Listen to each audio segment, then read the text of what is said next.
भैरू बाबा के इस मेले में भैरू बाबा को भी हमारा सबका प्रणाम और उनका आशीष, उनका आशीर्वाद हम सब पर, इस पूरे क्षेत्र पर बना रहे, यही कृपा है, यही भगवान से दुआ है। मंच पर उपस्थित आदरणीय ग्राम पंचायत सरपंच साहब मुकेश जी, आदरणीय पूर्व सरपंच साहब रतिराम जी यादव साहब, आदरणीय हमारे सरपंच प्रत्याशी रहे अर्जुन राम जी, और मंच पर उपस्थित सभी हमारे सम्मानित बड़े बुजुर्गगण, दादा तुल्य, पिता तुल्य मेरे बड़े बुजुर्गगण, हमारे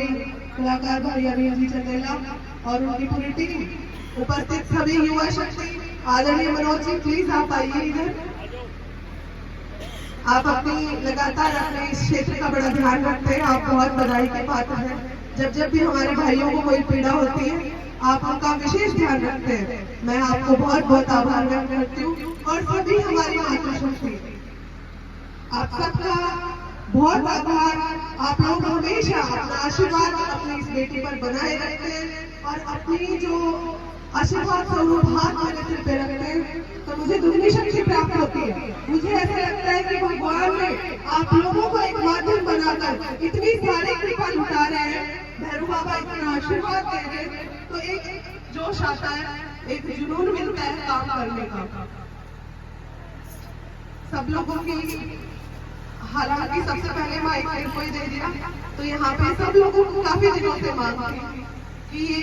भैरू बाबा तक ये सड़क पहुंचे, क्योंकि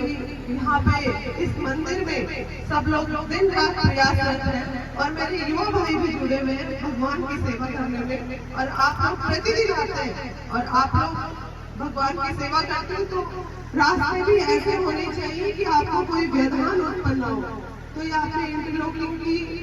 शुरुआत हमने करी है और कोशिश करेंगे कि पूरी हो। इसलिए अगर वही था, इसमें मेन चीज तो ये थी कि अगर ये क्राइटेरिया में आएगा, जितना वन विभाग में नहीं आए उतना हम कर देंगे, उतना पंचायत समिति के माध्यम से मैं करवा दूंगी। और मेरे युवा भाई मौजूद है यहाँ पे,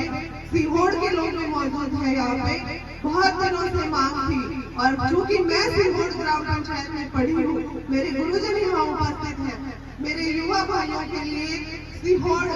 स्कूल के खेल ग्राउंड के लिए मैंने 7 लाख रुपए,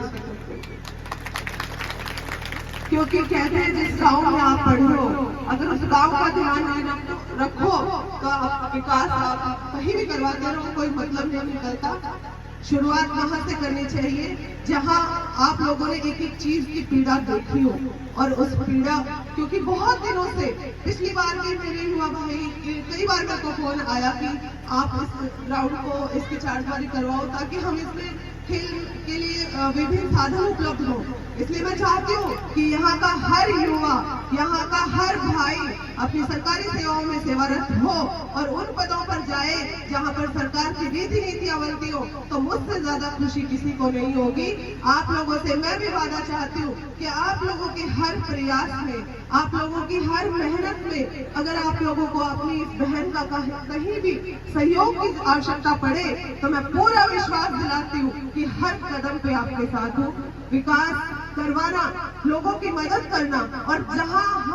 हमें लगता है कि आज हमारा परिवार, हमारा ये घर, मेरा ये क्षेत्र पीड़ित है, तो मुझे खुशी होगी कि अगर मैं किसी के काम आई। मेरा ध्येय सिर्फ सेवा करना है, मेरा ध्येय अपने दादा के उन सपनों को पूरा करना है जो हर गांव के हर एक जन को वो अपना भाई मानते थे, हर एक छोटे बच्चे को अपने पुत्र समान उन्होंने देखा और सिर्फ एक ही मकसद लिया कि मैं मेरी इस जनता की सेवा किस प्रकार करूं। उन्हीं के नक्श कदमों पर चलते हुए उनकी ये पोती, आपकी ये बेटी, आपकी ये बहन प्रयासरत रहेगी। इस बात का मैं वादा करके जाती हूँ, इस भैरू बाबा की धरा पर अपनी बात पर कभी मैं हमेशा कायम रखूंगी, अपनी बात पर नहीं फिरूंगी। मैंने सिर्फ एक ही भगवान से मैं हर दिन के साथ दुआ मांगती हूँ, हर दिन के साथ मैं भगवान से एक ही प्रार्थना करती हूँ कि हे ईश्वर, इतनी शक्ति मुझे जरूर देना कि मैंने अपनों को कहे हुए कामों को मैं कभी ना नहीं कर पाऊँ, मैं हमेशा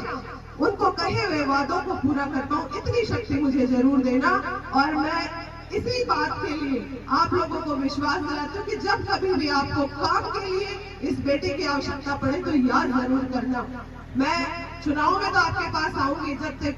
मेरी मातृशक्ति बैठी है, मैं तो भाई वोट ले बारों पे आ जाओ, काम कौन करवाओ। 5 साल पूरे आपके लिए हैं, 5 साल सिर्फ आपकी सेवा करते हैं। वो एक दिन का मौका आता है तो जब हम आपके सामने जाते हैं कि भाई आज तो वोट चाहिए, क्योंकि एक दिन हम